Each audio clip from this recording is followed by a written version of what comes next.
Well, good afternoon, everyone. My name is Matt Scialdone. I am in my 20th year of teaching high school English here in Wake County at Middle Creek High School. I teach 9th grade English. I also teach African American literature. And as you're going to hear later in our presentation, we're also working on piloting a class that is generally referred to as hard history and civic engagement. So thank you so much for having me here today, and I look forward to being in dialogue with you. Hi, everybody. My name is Mikhaila Lambert. I am a ADS major here at UNCG, and I've just been really involved in lynch cases and getting justice for those victims. So, yeah.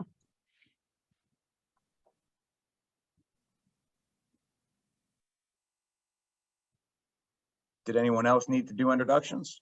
Oh, hi, my name is Anna Padilla. I'm a third year in the Interior Architecture program here at UNCG.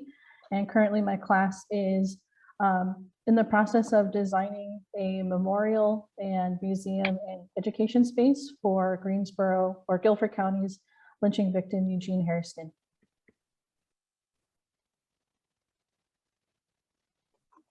Hello, everyone. My name is Ivey. I am also in the class with Mikhaila. I am not an ADS major. I am a biology major, but I am an ADS minor, and we've been kind of working together along with our other classmates to sort of find a little bit more historical context for Guilford County's lynch victim, Eugene Hairston.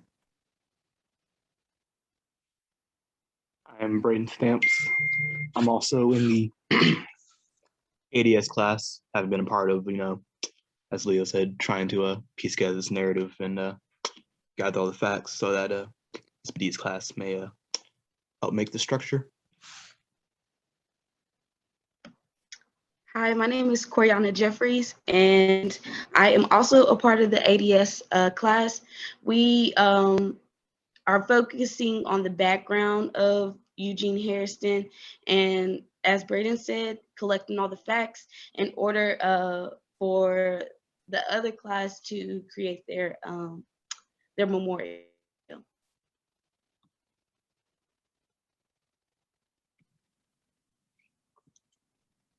All right. So what we put together for you today is Mikhaila and I are gonna walk you through what we did and what we're still doing. It's an ongoing process. It's actually quite an involved process to complete the full cycle of what the Equal Justice Initiative is looking for in that truth and reconciliation process. So we're gonna walk you through what our experience was and has been and continues to be in claiming the lynching victim here in Wake County, a man by the name of George Taylor. So he said, there we go. So our story begins in the fall of 2017. Over that Thanksgiving break, I found myself reading Just Mercy by Bryan Stevenson, and like most people who come through that book, just blown away by him and the work of the Equal Justice Initiative. And I also happened to, in a magazine, I saw that that organization was getting ready in that spring of 2018 to open up the National Memorial for Peace and Justice, what is otherwise kind of referred to as the Lynching Memorial. And I was obviously very interested, and I wanted to dive a little bit deeper. So I wanted to look more at the work that the Equal Justice Initiative was doing, and specifically the work that it was doing around lynch victims. So I started to look at their report on lynching that they had put out. And, of course, when you see a map like this, your eye just gets drawn to North Carolina. And then from there, your eye gets drawn to your counties, the counties that you're connected to. So, of course, I zoomed in and wanted to see Wake County, because I saw Wake County, my home county, was one of those counties that was in red that had a lynching case in there. And it was then that I saw that the EJI was putting together what they call community remembrance projects, kind of what y'all are starting off right now. And I knew that they were looking for faith-based institutions and schools and other organizations to lead these projects. So I thought this would be perfect. That spring, I was going to be teaching a section of African American literature. I knew that the students were enjoying more and more the nonfiction that we were reading, so I wanted to bring Just Mercy in.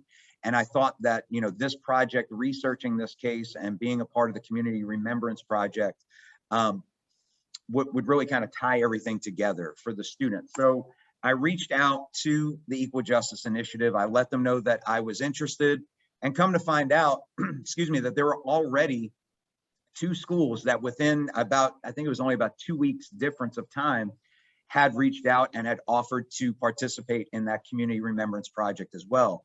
One was Raleigh Charter High School, and one was Exploris Middle School, which is a charter school, all of us here in Raleigh. So that put us all into contact with each other, and that started our collaboration. And it was a very interesting collaboration to go between a public and a public high school and a charter high school, and a public and 2 high schools and a middle school. It has been something that as a teacher has been a fantastic process for me to learn from, working with these other colleagues. So as we were pushing the boat out in the water with this project, we realized that it was really important for students to understand, to have a kind of level set on what we mean when we use the term lynching. So I want to turn it over to Mikhaila here. So what is lynching? It's really to punish without due process of law or without legal authority. Lynching was never mentioned in any of my history classes, and I happen to be a history geek. So I took a lot of history classes in high school.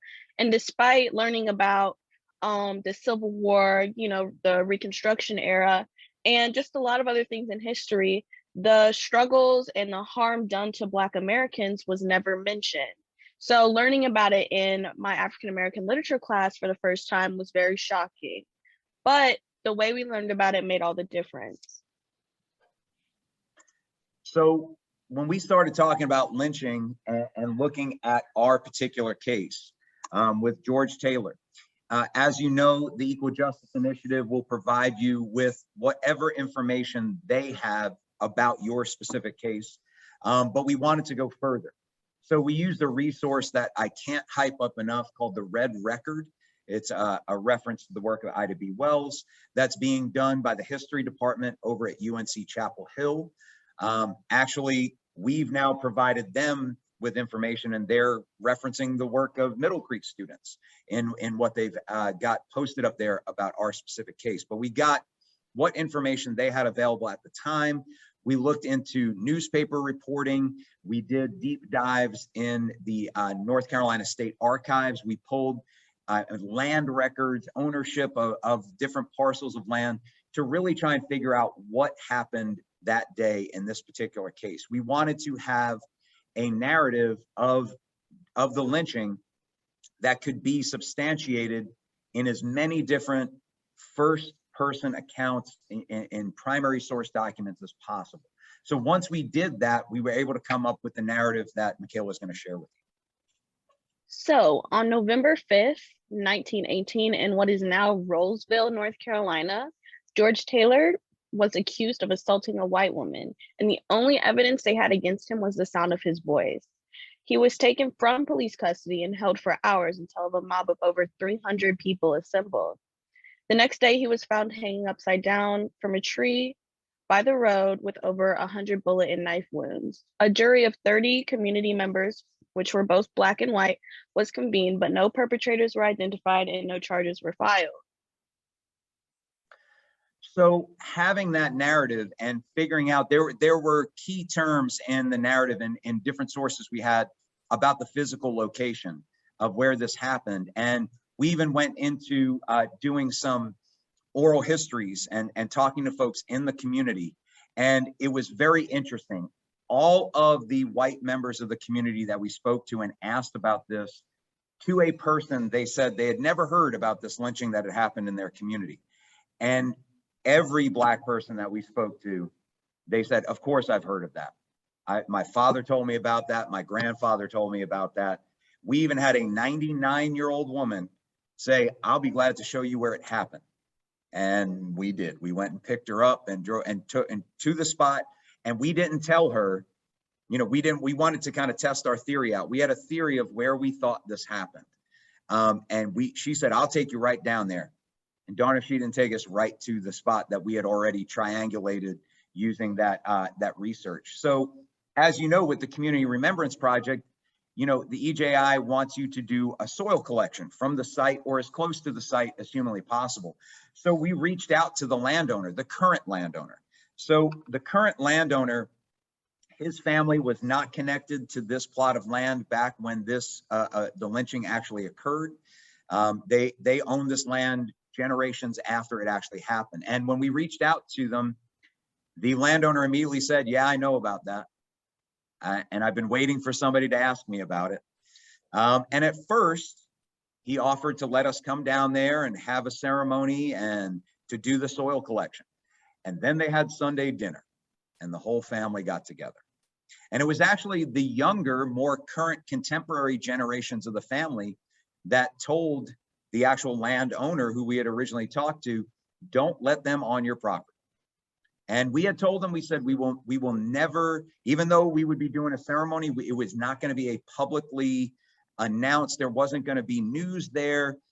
We would never let the actual precise location be known, because I can understand their concerns about that. But they still wanted nothing to do with it. In fact, they ended up sending us kind of a cease and desist letter when we had reached back out to them. Students collaboratively crafted a letter back to them asking again for permission to visit the site. They again said, absolutely not, and do not ask us about this any further. So we had to kind of change course. So the students from the different schools, we asked for a meeting with the current mayor of Roseville. We met at town hall to have a conversation about what our next step was going to be. And a student there, I'll never forget this moment as long as I live. It was one of our students. I'm proud to say it was a Middle Creek student. When we said what to do next, well, we talked about how, as Mikhaila mentioned, there were 300 people who convened to participate either actively or passively in this lynching. Well, if you go back to the census information from that time period, there weren't even 300 people who lived in what we now call Roseville. So that meant those people came from all over Wake County. They came from Roseville, they came from Zebulon, they came from Knightdale, they came from Raleigh. This is truly Wake County's lynching. And a student said, well, since this is really Wake County's lynching, not specifically Roseville, what if we got 300 people symbolically from across Wake County to donate soil from their own property? And that would be a way for the entire community, not just this small community in Roseville, to take ownership and recognize about this piece of history that happened. And it was an automatic. We immediately said, yes, of course, that's what we are going to do. So from there, students, faith-based leaders, civic leaders got together to craft what we called the Citizens' Promise that would go out, and citizens would read this promise. They would sign off on a pledge and send in a soil sample. And we combined all of those together. And our goal was to get 300 to symbolically match, you know, the people who had gathered and participated in that lynching. We actually ended up getting more than 600 submissions from individual citizens, from schools, from businesses, from faith-based institutions. It was quite something to see. So Mikhaila is going to share with you what the students came up with, what that Citizens' Promise looked like. So for our Citizens' Promise, we basically wrote the first part, which is the commitment, and then the second part, which is my promise, which is more of a personable thing.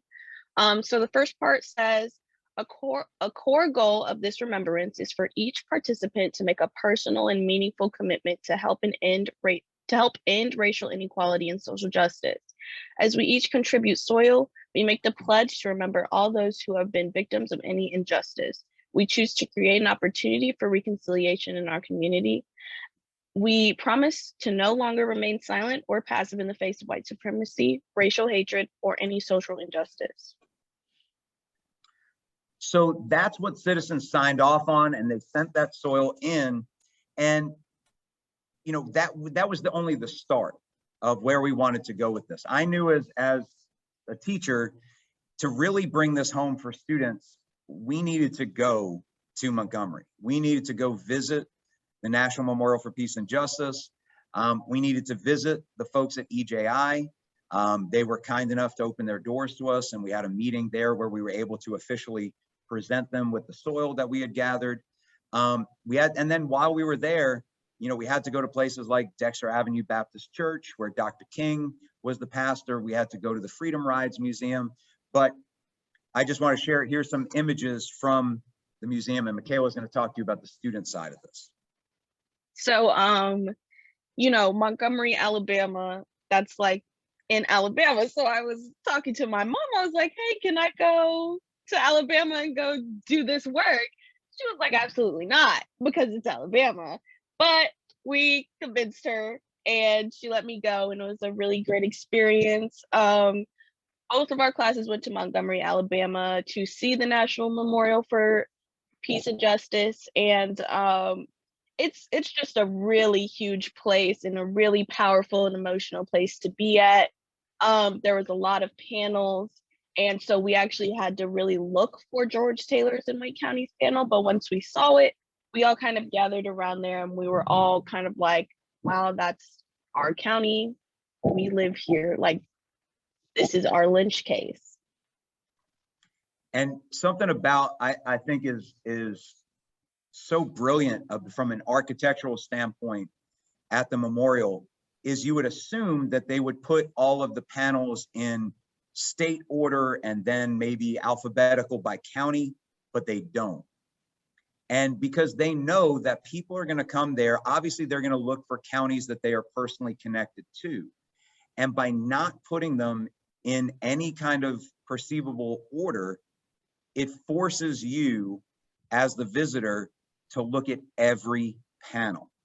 And it really starts to hit you that this was all throughout the country. And when you see county after county and name after name, I mean, it just hits. And for being a silent place, like, so much is spoken in those moments.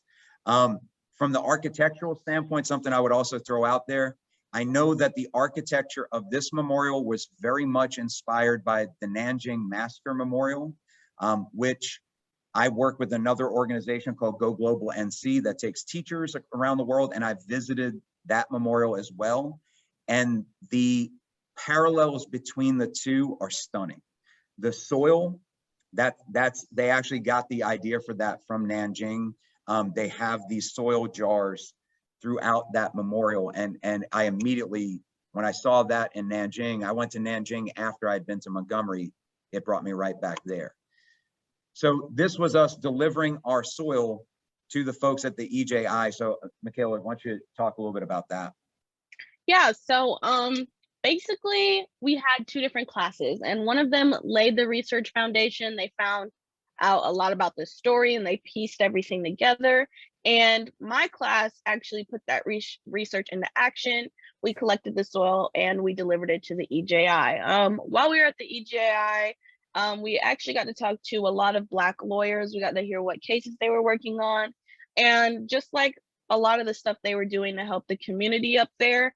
And it was really cool. It was really empowering, especially to see Black lawyers taking action and making a change for our community.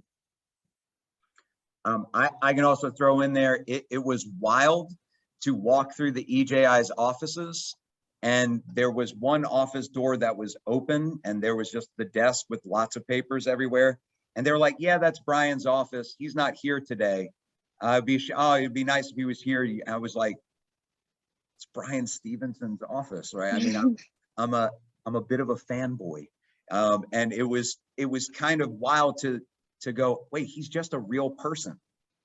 He's a person like me, you know, and it really kind of grounds this, that, you know, the change that a single person can make. So following in the footsteps of the idea of truth and reconciliation. So once the students, like Mikhaila mentioned, one group of students, you know, this work took a long time. So it actually spanned across two different groups of students, and we're still working on parts of it. That first group really got the research together and really got the narrative together. And like Mikhaila said, her group was about getting the soil, the citizen's promise, doing the delivery. But we knew that truth telling was a part of this, that we needed to get this story out into our community. So the pictures you're seeing here are students presenting to our Wake County School Board, to our Wake County commissioners. In the lower right there, we were invited by the North Carolina Museum of History for students to do a presentation there. Because, you know, remember I had mentioned we'd gotten soil samples from 600 people as opposed to just 300. We had a lot of spare soil. So we have all of these jars, and whenever we talk with change makers, they get a jar of that soil. And we tell them, you know, we want this to sit on a shelf or on a desk in your office, and you need to see this. This needs to be a physical reminder of what it looks like when justice is not served, and to make sure that in whatever position you hold, you're seeking that justice. So that's something that we've been able to do further with that soil sample. So the work continues. As you all know, for each of those panels that symbolically hangs in the memorial, there's a matching panel that sits in a field next to the museum, next to the memorial itself. And the idea is for each county to bring that panel home and to display it prominently in that county as a way for that county to represent that they're taking ownership of this part of their history. So we have now started the Wake County Truth and Reconciliation Commission, where we are doing work in our community, where we go into schools and we share the narrative of what happened with George Taylor. We do visits with faith-based institutions. Because of the pandemic and because of Zoom, it's actually helped us get into some more spaces to do that truth telling. Current students have actually led a book study using the EJI's lynching report with faith-based communities. And they've been doing meetings, and it's been absolutely amazing to see 16, 17, 18-year-old students leading these talk-back sessions with adults on some incredibly complex issues and doing a fantastic job of it. So this work is continuing. We're getting closer and closer, and it is our hope that within the next year, we will get the narrative marker posted that EJI creates, and to get that steel panel brought back and installed in Wake County. We just recently, about a week ago, got a kind of a verbal yes from one of our Wake County commissioners that they're going to work to bring that panel back. It's a matter of finding the space for it.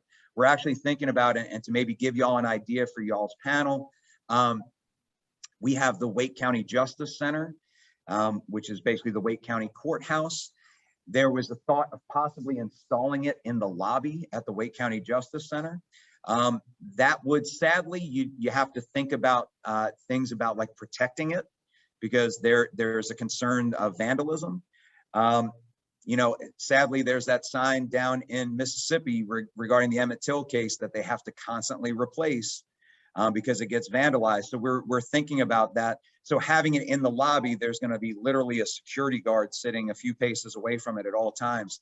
But more importantly, that's where all of the judges and lawyers walk in and out every day. And we kind of like the idea of them walking past that panel and seeing that panel every day. And again, kind of being reminded that this is what it looks like when justice is not served. Now, what y'all are going to see when you go down this path doing this work begets more work. So this right here is Mr. Lynn Council. He is now 87 years young, and he heard about the work that the students had done. It had been in some media outlets, and he had his own story that he had only ever shared with very close friends and family members, that he felt it was time to share that story. And his story was about him as a teenager in 1952. There was a robbery of a local convenience store. He and 7 other teenagers, Black teenagers, were rounded up and charged, even though there was no evidence linking them to the crime at all. He was the oldest of the group, so the police focused their energy on him. And when he would not give them the confession that they were seeking, they took him out into the woods and they simulated a lynching to scare him, to try to terrify him into admitting to something he had nothing to do with. He still has the scar that he will show you on the back of his neck from the rope that they had used to hoist him off the ground a few times to try and scare him. So our students were the first outside of his friends and his family to hear that story. He allowed us to videotape him telling the narrative, so we would have a record of it. It would be a part of our history. And we went into truth-telling mode. We got the news out to local news sources. That then led to some reconciliatory activities. In the top picture there, that is the Wake County Sheriff meeting with Mr. Council. The Wake County Sheriff, who was the sheriff at the time that this happened, there's a hallway at the Wake County Sheriff's Office of all the portraits of all of the sheriffs, and our current sheriff took that sheriff's portrait down as a symbol of, you know, reconciliation. The bottom picture, the other law enforcement agency that was involved in this case was the Apex Police Department. That is the current Apex Police Chief, and that's Mr. Council there. They installed a bench outside of the Apex Police office. You can't tell from the picture, but there's a panel in there that tells the story of what happened to Mr. Council there. You know, and we understand that these are symbolic gestures, but it's a start, and we're trying to, at the very least, get this story out there and make it so that his story is heard and people recognize this as being a part of our history. Which brings us to where we are today with what we're doing with this class. So Mikhaila's class, she worked on this in 2018-19, and that bridged into launching and piloting a class that we're calling Hard History and Civic Engagement. And we're using that class to study things like Indian removal and looking at and visiting with Cherokee elders, the North Carolina history of eugenic sterilizations, the Wilmington Massacre of 1898, and kind of deep diving on these things of our local history, but more importantly, leading to civic engagement activities. Now, Mikhaila was in that group that we launched that class, but she was also in that group in March of 2020. So the pandemic, of course, had other plans, but Mikhaila can speak to what continuing that work was like from a student's perspective. Yeah, so the African American literature class is really what got me started and got me going. But this next class, Hard History and Civic Engagement, happened at such a unique and specific time where it gave us material and it gave us ways to reach out into our community. It was 2020. Not only was COVID happening, but the murder of George Floyd happened, Breonna Taylor's murder, Ahmaud Arbery, and many more, unfortunately. But with what happened with those murders, we were able to make a video for the NAACP called #WeAreDoneDying. And it really just explores the relation of slavery to police brutality today. In that class, we did a lot of news interviews. We were interviewed by Spectrum News and WRAL, which is our local news channel in Raleigh. We got opinions of a bunch of other students for that video, and we published it, and it's been shown a lot around many places. I've shown it in a lot of my presentations. Yeah, so this class has really gave us the opportunity to keep pushing for change and just keep the word out and keep people's attention. So I think once you all start this work and you go down this path, like I said earlier, this work begets more of this kind of work. So be prepared that you're going to start hearing other stories and other narratives are going to come to you. It's also a long road. I really mistakenly thought like, oh, we're going to do this community project and it'll be, I thought we'd knock it out in that first semester with that first group of students. I was very, very wrong. COVID definitely slowed some things down, but it's just the nature of the process. Something that I will say that I think is fantastic is that the EJI, it's not like you can just reach out to them and say, hey, we're ready for our panel. The EJI wants to hear, well, what are you doing in your community to kind of achieve these ideals of truth and reconciliation? And they understand that if you just drop a panel and you've not really done that groundwork in the community, then it is purely a symbolic effort, and that there really has to be some momentum behind what you're doing. So that's kind of where we're at with the process right now. And hopefully, like I said, within the year, in 2023, we're hoping to have the narrative marker installed and that steel panel in as well. So that was what our experience was like. Thank you so much. Yeah, and now we open the floor to questions and panelists and all that good stuff. I'll kind of kick the discussion off. I really wanted to ask you guys, so obviously the community response with the soil samples was really positive, but I wanted to know, like, were there any negative sort of like roadblocks that the community presented, any negative response from the community in response to this project? There wasn't, let's put it this way. There wasn't any openly negative. There wasn't active pushback. It was more like passive resistance, where when we would reach out to people, they just wouldn't respond. Or, you know, when we would invite people to the table, so to speak, they just wouldn't show up. So there wasn't any, you know, like I was saying, active, like people coming back at us, why are you doing this kind of thing? It was more, you know, people dragging their feet and not really wanting to help make that change happen. Like, for example, with the narrative marker. So, and this is sometimes a little bit confusing, even within our own coalition, when we're talking about this work, we get the two terms flip-flopped. There's a narrative marker, kind of like those historical markers you see on the side of the road, but it actually has far more text than those ones you usually see from the state. That the EJI, they make that for you. And they foot the bill, they make it, they'll send it, but you have to find a place for it. And that's been very difficult. Now, we had a change of mayors in Roseville. That had a big help in helping to break that inertia and move us forward. The latest idea, and I think this is fantastic. This is literally just in the last week. The narrative marker is going to be installed on the property of a new library, a Wake County library that's being built in Roseville. So it's going to be on Wake County property. So that's the way the Wake County commissioners can say yes, because that's actually their property. Whether Roseville likes it or not, the Wake County commissioners can say it's going there. But even better, and this is the part that I really like, they are going to dedicate a room in the library. It's going to be the George Taylor Reading Room. And the narrative will be housed in there. There'll be multimedia in there for people to experience. We'll have we'll have also other work that we've done, but there'll be other texts talking about this issue in that room. So I like that the conversation is going to continue past just this marker that somebody might walk or drive past and not really read, but they're dedicating a space to having a deeper conversation about this, which I think is fantastic.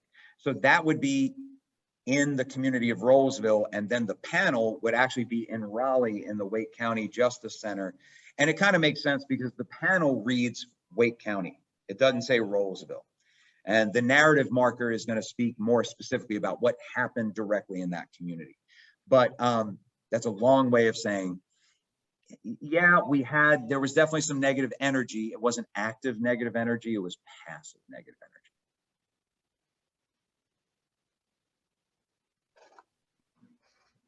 Okay, I think I'll go next.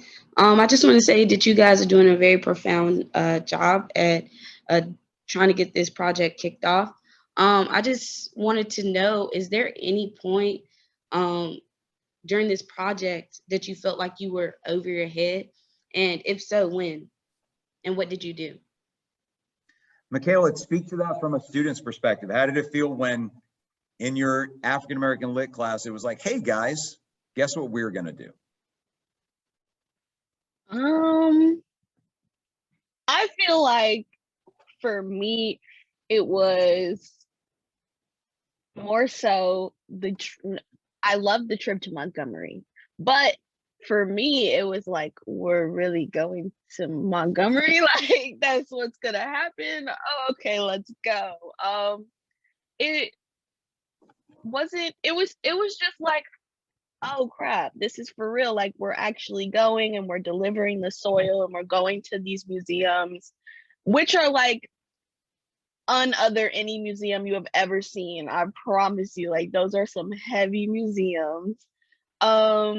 Yeah, the trip to Alabama was definitely a part where I was like, I'm in over my head. Also, I remember when I was being interviewed by, I think it was Spectrum News, they asked me a question and I was like, oh man, I could either be as honest as I want with this and get some hate for it, or I could, soften it up, like just say it, but not really say it.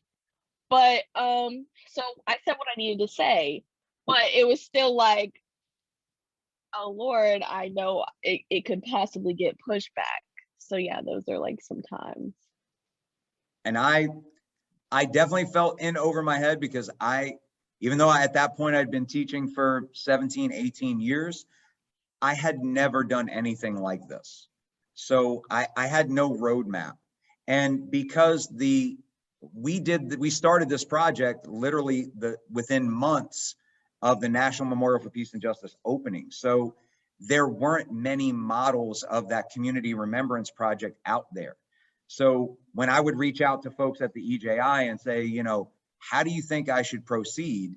They were kind of like, I don't know, give it a whirl, see how it works. Like it was very much kind of figuring it out for ourselves, which that was kind of, to be honest, I like that. I like that students were making decisions. It wasn't just me. I like that the EJI recognizes that every community is different and the way that they're going to go about this process of truth and reconciliation is going to be different. So there can't be a cookie cutter, checklist of, okay, did you do this in your community? Good. Did you do this? Every community is different. So we had to kind of find our way. And it's my hope as an educator that students participating in that process see that, making change is sometimes a long slog. It's not just a do one thing and then poof, the changes happen. And you got to stay committed. And the thing that I've been really appreciative of is that it's been handed off from group of student to group of student. It's not just one group of kids.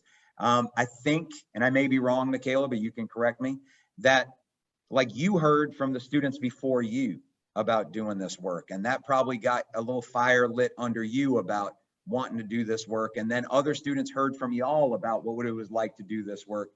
So that's kind of what I was saying before, that this work brings on more of this work and brings people to the table. Yeah, my best friend was in the class before me, so it kind of worked out. I think she took it like spring, I don't know, it was her freshman year and then I took it my sophomore year. So that's how I heard about it. But also another example, like I felt over my head, is kind of like I didn't feel confident in talking about these issues and like just talking to people like I am right now until like a year ago, honestly, because there's so much information to learn. There's so many things you have to be correct about, and there's so many things that people can say to you, and you need to be able to respond, and you need to be able to do it quick. So I was just like, can I really do this? But yeah, right now I'm confident in talking on these subjects, but before I definitely wasn't. Yeah, I mean, sadly, we don't adequately prepare students to have these kinds of difficult conversations. We tend to shy away from them. That's why Mikhaila got to her junior and senior year of high school without learning about lynching, without learning about the Middle Passage, without learning about these things that I think it's because it's uncomfortable to talk about, and we, more than anything, want to be comfortable. So we avoid those things. I see the question in the chat about being concerned about legislations targeting of course, I'm very concerned. That said, and I say this as one of the people that showed up on the lieutenant governor's hit list that they had put out there about teachers and like, oh, report these teachers that are indoctrinating students. And me and this work showed up on there, and, and nothing came of it. I mean, to be perfectly honest, it's political theater. I think it's just people wanting to posture and kind of show out a little bit. Nothing ever happened with it. And it's scary. I'm a 20-year veteran of teaching, but I know that it could go away like that. I'm a public servant. That job could be snatched back in a heartbeat. But here's the thing. and this is for everybody who's doing this work or just coming to this work. Right is right and facts are facts. And if somebody wants to argue with me about facts, I'm glad to have that conversation because I got all the receipts and more. I can't argue with somebody how they feel about those facts. That's not my job to, you know, to monitor what you feel about the facts. And I say that with, I understand when I'm teaching this material in a classroom with some young folks, I don't do that cavalierly. I don't just throw this stuff around like it's nothing. I understand the emotional impact that this can have. I understand it could be traumatic. And to be frank, it should be to a certain degree. How can you have these conversations and not feel something about them? Of course. But that's why I think the civic engagement part is so important. If I just say to the kids, hey, let me tell you about this horrible lynching that happened in our very own community. Now go to math class. That's potentially traumatic. But if I share this history with them and then I point them in a direction of change and I say, and let me facilitate you making a positive change against what we just learned, then students walk out the door with power. And now they're walking out feeling like they can do something as opposed to victimized and oppressed, and the negative traumatic energy, it gets turned into a positive. That's at least my hope. So yeah, it's scary, but I also know I don't mark it in my opinion. I don't have to. I do not need to argue the opinion of whether what happened to George Taylor was wrong. It is, period. That's a fact. So there's not an argument to be had there. And everything that we talk about, I can provide a stack of primary source documentation that just shows this is not me bringing my opinion. This isn't indoctrination. This is just facts. Now, I know we got to hear from Anna and the rest of the squad about what y'all are doing. I don't want to hog all it, because trust me, I could talk all day about this stuff.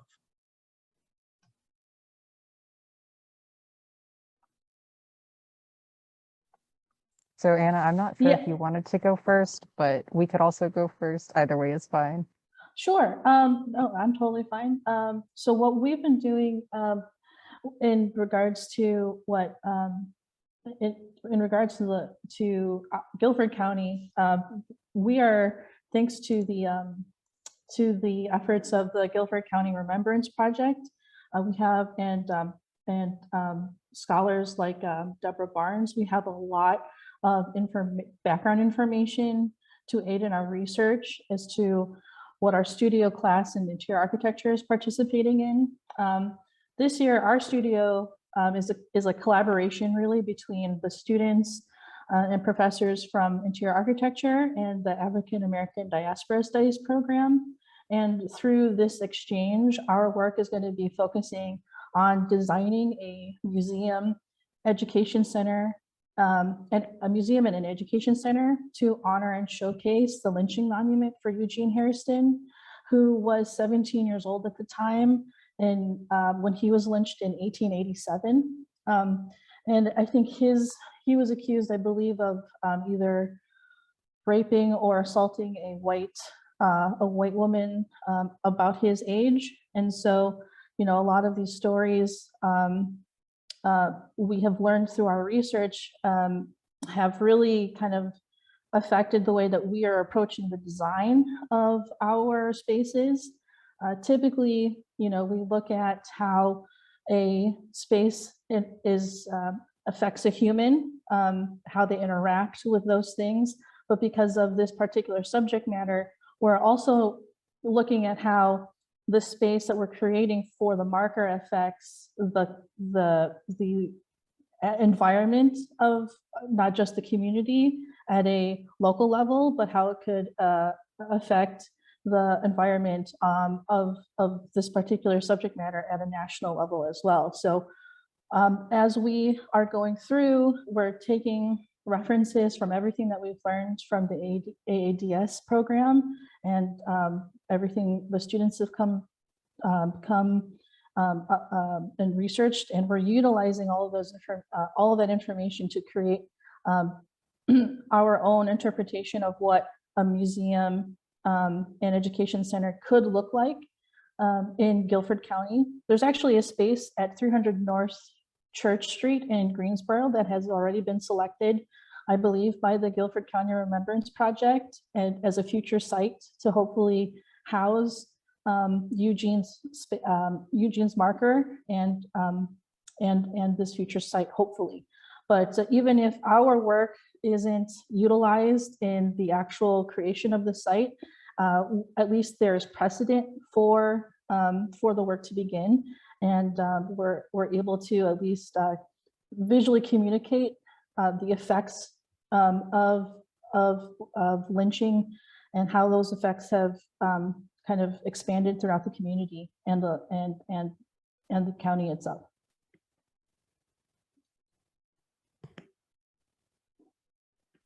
Thank you so much. Yeah, Thank so on our side of things, the ADS course, which includes me, Mikhaila, Braden, and CJ, as well as Dr. Morrissette, who teaches the course, we've been working more on the information side of things, while the architecture course has been working on the more tangible side of things. So our course is all about collecting contextual information from newspapers and other primary sources at the time of Eugene Hairston's lynching, so 1887. Although a lot of those primary documents are coming from white newspapers. So a lot of our course is looking through all of these primary documents and filtering out a lot of biased information and sort of corroborating this story across a bunch of different stories, so that we can hopefully try and find the truth of the matter and inform the architecture course of what's actually going on here with as much information as possible. A lot of our course is also synthesizing this information that we've collected around Eugene Hairston's lynching and connecting it to modern day, well, I shouldn't say modern day lynchings, but modern day race relations. As we've seen recently, we've had a lot of not so great interactions with police, other instances of race-related violence. And so part of our course is, and I know Braden and CJ can sort of speak to this a little bit more, is connecting what we've learned from the Eugene Hairston incident to modern day events. Yeah, absolutely. Like Leo was saying, thing is, with lynchings and not just lynchings, but any kind of racial atrocity that occurs on the national stage like this is, well, obviously, your main condolences and your main concern goes towards the victim and the victim's family, close one, loved ones. These things impact far more than the impact of these incidents. Far outreach far and wide. Far beyond just the isolated incident itself. Like Scialdone and Mikhaila were saying. When you guys were talking to members of the white community, every Black person you spoke to, knew just as much information about you, about the lynching as you guys had. And every Black person in Wake County is not a historian, so that just goes to show you the impact that these kind of things can have. Like I said, they just go far beyond just the isolated instance themselves. Just the anxiety and the fear and almost self-oppression and isolation that creates. And one of the other things that kind of impacted the students in the architecture programs, specifically once we were learning more about Eugene and kind of what happened to him as well, we didn't even realize how close physically this incident, this atrocity took place. It is literally right down the street from where we go to school. I could walk there and I drive past it every day. So to not realize that, and then prior to, and then now knowing what we know, it just adds a little bit more of a personal, branch to the incident, and makes it just a little bit more real for those who live now and who didn't have any ties to the incident in the past. Yeah, certainly. That would kind of be my retort to any contrarians or anything. People hating on the work, who might say something like, oh, what's all the big fuss? This is the only document that you can give county, but there doesn't need to be another one. The message and the feelings and sentiments that these just atrocities breed are well heard and well understood. So.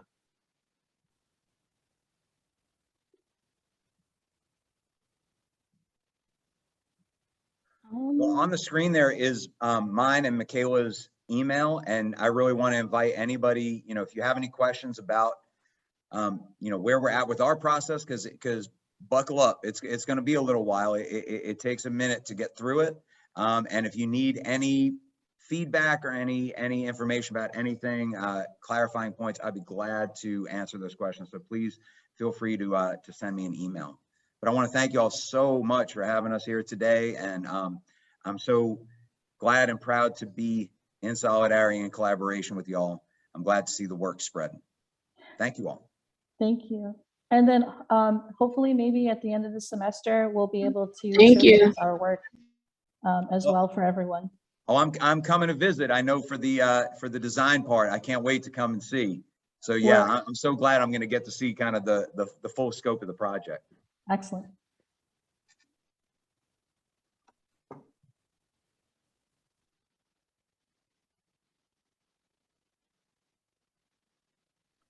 I think if that's it, we could wrap up, right? Maybe even get done a few minutes early. Come on. That's the best kind of presentation. Yeah. Thanks, everyone. We appreciate you. Thank you.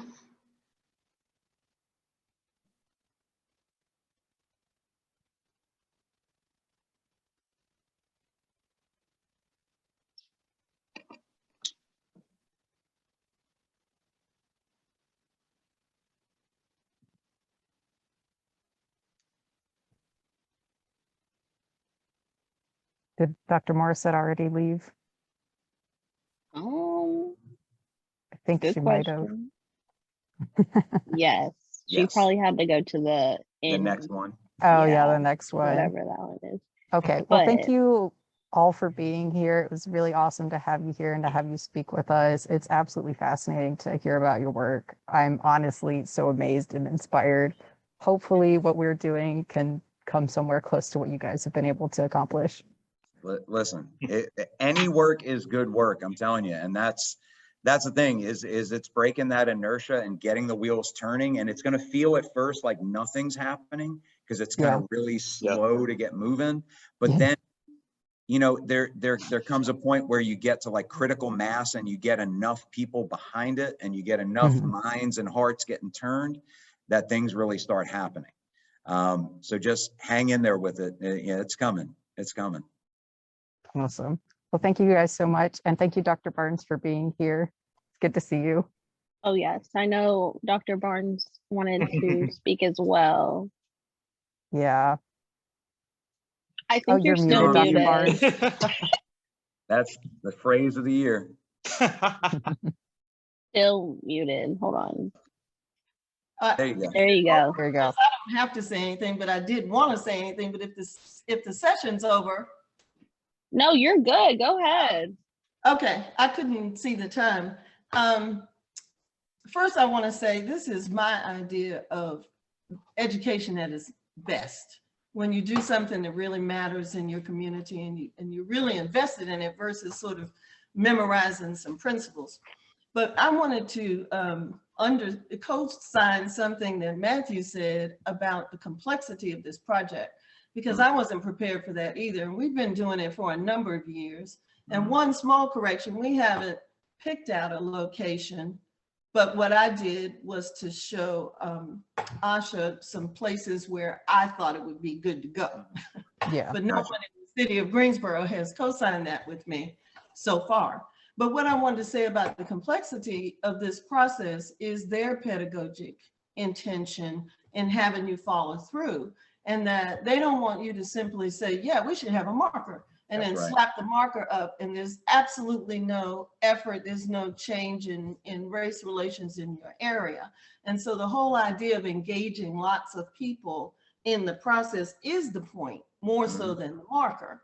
And I want to say, in confidentiality, mum's the word here, 36 people, that the Oh, people, you're down to 4. You're good. oh, even better, loose lips sink ships, is that some of the people in our group were very frustrated because one of the things that EJI wants you to do is have these very in-depth conversations about your experience with racism and atrocity and that sort of thing, and how you, and a lot of people is like, let's just get this marker up and move on. And I think that's not what you want, because now people are politicizing the process and saying, oh yeah, I feel good because I'm the kind of person who'll put up a marker, but don't talk to me about this thing. Right. And then something else you said, Matthew, that I thought you were absolutely right, but everything has meaning, right? If we put this marker up and people keep coming by to destroy it, isn't that commentary too? Yeah. That in other words, somebody said, oh yeah, we're at the place where we want to acknowledge this atrocity that happened a long time ago. And then you have some other people who are coming in the night and destroying that says a lot about where you are and what's really going on. That's right. And then you have to politicize that. In other words, you don't just go take the paint off of it. You take a film crew and say, now see, this is what I'm talking about, right? Right. And so my last comment about the complexity was, and it jives with what you said about the markers themselves, how you have to kind of wander around to find who you're looking for. Many of the memorials are literally over your head and you can't see the names, right? And that's the truth about the process. And when this is the only documented lynching in this county. And I don't know if the video, what was Mr. Council's name was on there, because he didn't die. And there are people who were lynched that didn't die. That's right. Right. That's right. And that's so it depends on how people are counting and who's doing the counting. That's right. And I spoke with EJI about that. I asked, because we all understand there were certainly more than just one lynching in the largest, in the central capital county of North Carolina. Come on, we know there was more. And I asked him, I said, why not include ones that aren't necessarily reported in the newspaper or are just held as being fact in the, oral history of a community? And they said something that really struck me. They said they learned from folks who work in the Holocaust field. And when you get people that, when you say 6 million, there are always those people that are going to want to say, well, it wasn't that many. And as soon as you open the door to somebody being able to, or trying to say, oh, you're inflating the number, then they say, well, since you're supposedly inflating the number, then all the rest of your information is also false. So EJI's thinking was, we will stick with only the things that we can absolutely certify. And the fact is, that is horrible enough as it stands. That and with the understanding of there were more than the ones that we're talking about here. So, but that really stuck with me, that they're like, man, they had to really think like through Holocaust deniers, that's the lens they have to think about with doing this work. And just fun fact, apropos to nothing, when I was a girl, I might have been like I don't know how old I was. I can tell you it was before they built the interstate. That's how ancient I am. And the Barnes clan is from the eastern part of the state, down Rocky Mount, Tarboro, that area. And we were going down there the old way. I think it was 70 maybe. I wasn't driving, so I can't remember. And we got caught up in a Klan rally. And it was a 2-lane road, right? So here's this motorcade and they're going to the field where they're going to do the cross burn. And in some kind of way, we got in between these cars.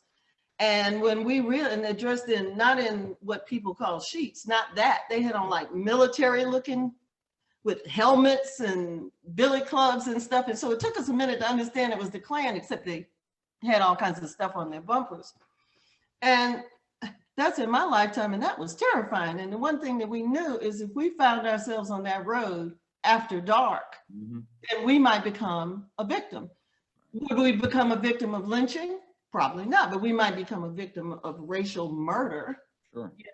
So it depends on how people are counting it and what they're calling it. And so the sort of final thing I want to say that I said in the session with the students the other day is, history is not what happened. It's what is said to have happened. Mm. And so I'm you're gonna not. quote you on that one, Dr. Barnes. You may, Use you that in may, class. you may. I'll send a hashtag out. I wish that was mine, but it's the truth, right? And so when it comes to Eugene Harrison, for example, you see all kinds of accounts that report it differently. In some, there were 50 people in the mob, and another couple of accounts, it's 100 people, and some is 200 people. Well, what is it? I mean, you can't mistake that, right? So it has to do with what people's intentions were when they wrote it. And they wrote it in a particular way to persuade whoever it is they're trying to persuade of what it is they want to see. So at the end of the day, you may never actually know what happened, but you can find out what was said to have happened, right? And I think that, again, is part of why EJI takes you through so many things, because we've become a Google culture where we can just put a question in and it's going to spit out an answer and we can go on to the football game, right? And it just takes, it's so much harder than that. But I am thrilled to see how far you have gotten, because COVID stalled us out right at the soil retrieval, and I got COVID, so I wasn't willing to have anybody else standing close to me while we dug up that dirt, and I slowed it down. But it slowed down enough to be able to involve UNCG in this work, and I think that's far more meaningful than the steering committee that we had put together, you know, for women that didn't have anything else to do but this. This is much more impressive, and so, you know, huzzah to you and all the things that you have been able to accomplish. Oh, I said one last thing. I got one more thing, because we were at the point where we were trying to talk to the city about it. Mm-hmm. And there are people who, because it's an election year, were certainly for it, you know, in theory. But I think everybody's fear is you are everybody's worst enemy, Matthew. I know. You got that what do you call it? The information up on the one that tells the story. I have COVID brain. The marker. Thank you. Work with me. You have the marker, and they're terrified that you're not going to be satisfied with that marker. I know. And you had a slide in there, the other kinds of things you went on to talk about. Mm-hmm. And so people will tell you, okay, we'll do that. But we don't want you digging up anything else, you know, that the town fathers are trying to sell something around here. You can't make us the most racist place in the world. And so we're up against lots of things that aren't necessarily obvious.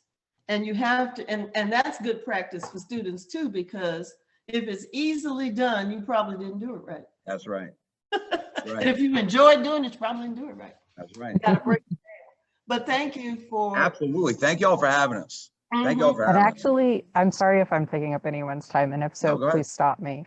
But in regards to what you just said, Dr. Barnes, and what we've been talking about for a minute, I am interested, do you guys think that it's worthwhile to try and discover other victims of lynching violence, whether that be like lynch victims who did survive or were unreported, to try and find evidence for those people and potentially involve them in this work?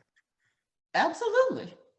Yes, but the one thing I'll throw out there is, like, we connected with EJI and said, hey, you know, we have this other narrative, Mr. Counsel. And, you know, they were like, hey, listen, that's one of those, like we were just saying, like, it's not one of their numbers. So it's one of those where it's like, yeah, we're glad that the work that we were doing with EJI kind of stirred that up and brought it up to the surface. But the EJI is not going to officially kind of bring that into their narrative. And to be honest, they might directly tell you, like, don't include that unless it's substantiated and it passes their muster. Right. You know, but yeah, and I think what's going to happen is, whether you intend it to or not, the more these conversations happen, the more conversations, you know, like that class we were talking about where we talked about eugenic sterilizations. One of the teachers here at my school, she's since moved on to another school, but it was last year, you know, she was telling somebody at home, like, oh, there's this guy at school who's doing this, you know, and we were talking, he told me about these eugenic sterilizations, and she's having this conversation at like a family dinner, and her aunt bursts into tears and says, that happened to me. And like, Really? it Oh led my to this God. conversation, and it was like, whoa, like she didn't even know this, that was within her own family. Yeah. So having these conversations leads to more of these conversations. So I think you're Mhm. probably going to start hearing some more things about that. Like, side note, we also were working with the town of Apex. They have a street called Lynch Street, and it's in what is traditionally the Black part of Apex. And in the Black community of Apex, it is just held as fact that that street was named there intentionally. There had to have been something that happened. And so we reached out to the mayor's office and we did some digging. It turns out it just goes back to a farm family named Lynch. They owned the property the street was on. That's where Yeah. the name came from. But it's just one of those things that it's in the water. And, you know, everybody's aware of it, but nobody's talking about it. So we have to be the ones to talk about it, you know? So yeah, you're going to do more of this work for sure. I also think that just like everybody, EJI or not, everybody's story deserves to be heard. And it would just be selective if we just kept, oh, this one person for this one county. Right.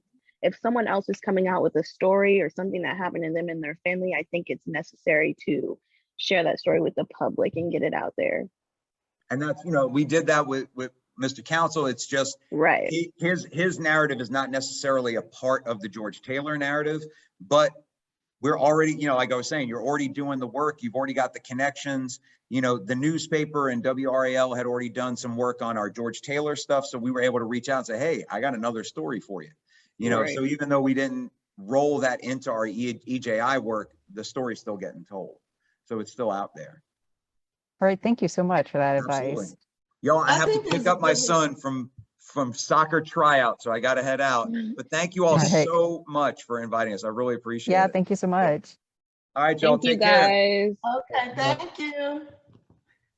I hope to see you all soon in class. Yes. Mhm. Thank you Hope to so see you much. too. Let me say before we hang up, I think under the circumstances, we need to realize we're talking about two different things. In answer to your question, okay? That EJI piece is the marker and the memorial. Right. The learning does not belong to EJI, nor should it be influenced by that. That is Yeah. a toolkit that helps you ask the right questions to find things. So as you're doing this work, if you come across some new intelligence and more information, you're duty bound to do something with that information, right? On your Mhm. own. I came to this work, maybe I said this before, I don't remember, but I came to lynching from Toni Morrison. This was not my thing to do. I'm studying Toni Morrison, I'm preparing a paper for that, and I find this lynching thing and I follow that thread, and years later it has led to all of these different things, including this project, right? And so it could be, not that you're going to necessarily go forward and be a lynching advocate or an anti-lynching advocate, but just to use that as a way to learn how to do these things in society, to change something. Mhm. And I want to remind you that Greensboro is the first and maybe the only city to use the Truth and Reconciliation process after South Africa. Do you know that? I did not know that. Thank you. That they sent the people who launched the Truth and Reconciliation process in South Africa to Greensboro to train people how to do it. They did the entire process, and this was over the Klan Nazi massacre that happened in Southeast Greensboro. That they finally did reconcile. I don't want to say that. I want to say that process, okay? And that they came to a place where it was a big social thing. And yes, they did reconcile it, because eventually the city did admit they did it. The police were the Klan and the Klan were the police, all right? And so the police, the Greensboro City Police set that situation up. And the Truth and Reconciliation process unpacked that so that at least you don't have to worry about, well, I don't want to say that. You might have to worry about police. Be safe out there. But my point is, that's all part of that learning process, right? That wasn't about some specific thing. And so, you know, keep at it. Yeah, thank you so much. I'm definitely going to have to look into that. Okay, do it. And there's video, because they made a, in fact, there was a, I came back just at the time that they did a major showing, public showing of this documentary they made in the Greensboro, no, what do you call it? what's the theater, Carolina Theater.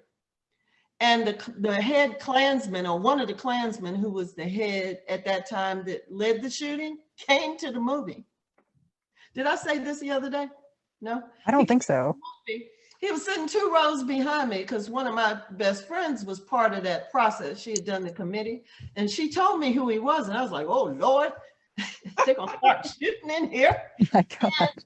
It was the exact opposite. At the end of the film, he stood up in front of that entire theater. I don't know if you've been in there, but it's a huge place. Yeah, it's big. And said that he was sorry, that he realized he was wrong, and that he couldn't be sorrier. Wow. If that's not what we're looking for, I just don't know what is. You can't- Yeah, no, that's incredible. It was incredible. And so my fear, I'm like, oh, he's gonna shoot me in the back of the head or something. You know, I'm like, oh, sitting next to that kind of social change. You know what I'm saying? Mhm. Yeah. So you all are off to Yeah. some really important work. The 3 who remain, we know that, and everybody's not coming with you. Yeah. Be distracted by that. You know, everybody wants to be there for the photo shoot, but everybody doesn't want to be there for the heavy lifting. So go ahead and do the heavy lifting. I got you. Yes, ma'am. Okay. Thank you so much, Dr. Right. Barnes. Thank you guys. Have a great day. Yeah, you have a so good day, much. everyone. Bye-bye. Yeah.